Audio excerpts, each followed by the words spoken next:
পশ্চিমের billion billion ডলারের সহায়তা সত্ত্বেও ইউক্রেন কেবল রাশিয়াকে প্রতিহত করতেই ব্যস্ত। বিপরীতে রাশিয়া চালাচ্ছে তীক্ষ্ণ, সীমিত কিন্তু অত্যন্ত কার্যকর হামলা। রুশ প্রেসিডেন্ট ভ্লাদিমির পুতিন বলছেন, অস্ত্র নয়, বুদ্ধি শেষ হাসি হাসাবে। জিওপলিটিক্সে রাশিয়া এখন আর শুধু যুদ্ধ নয়, কূটনৈতিক ব্যাক চ্যানেলেও এগিয়ে। বিশ্বের অন্যতম সুপার পাওয়ার চীনের সাথে রয়েছে রাশিয়ার কৌশলগত বন্ধুত্ব, যা রাশিয়া ইউক্রেন যুদ্ধের শেষ দৃশ্যপট তৈরি করতে পারে, যার কারণে আবার মার্কিন সমর্থিত সামরিক জোট ন্যাটো পড়েছে চাপে। হাইপারসনিক ইলেকট্রনিক জ্যামিং, রাশিয়ার সামরিক গবেষণা এখন বাস্তব যুদ্ধক্ষেত্রে প্রমাণ করছে শ্রেষ্ঠত্ব।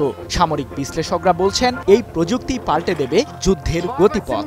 এদিকে ইউক্রেনের সেনারা যুদ্ধে ক্লান্ত, মনোবলে ভাটা। বিপরীতে মস্কোর প্রতিটি পদক্ষেপ সুসংগঠিত ও কৌশল নির্ভর। এমনকি ইউক্রেনের কিছু অঞ্চলের জনসাধারণও চাইছে রাশিয়ার নিয়ন্ত্রণে ফিরতে। তবুও একরোখা ইউক্রেনের প্রেসিডেন্ট ভলোদিমির জেলেনস্কি ন্যাটোর সদস্যপদ পেতেই ব্যাকুল।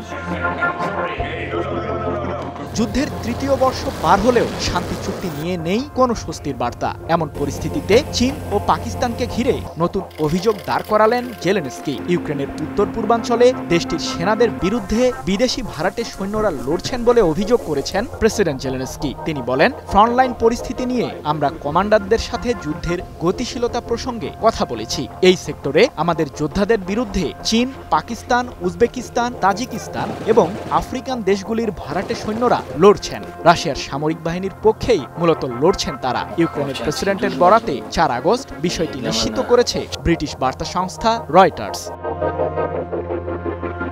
তবে ইউক্রেনের প্রেসিডেন্টের এমন অভিযোগ প্রসঙ্গে এখনো কোনো প্রতিক্রিয়া জানায়নি মস্কো। এ প্রসঙ্গে চীন ও পাকিস্তান সহ বাকি দেশগুলোর পক্ষ থেকেও কোনো বিবৃতি পাওয়া যায়নি।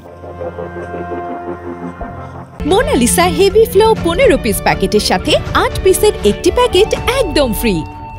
জেলেনস্কি এর আগেও রাশিয়ার পক্ষে যুদ্ধে লড়তে চীনা সৈন্যদের নিয়ে গুরুতর অভিযোগ এনেছিলেন, যদিও বেইজিং কিয়েভের করা সেই অভিযোগ অস্বীকার করেছে। অন্যদিকে গত বছরের নভেম্বরে উত্তর কোরিয়ার প্রায় 12,000 সেনা যোগ দেয় পুতিনের সামরিক বাহিনীতে। পরবর্তীতে তারা ইউক্রেনের বিরুদ্ধে যুদ্ধের ময়দানে সংঘাতে অংশ নেয় বলে দাবি করেন জেলেনস্কি।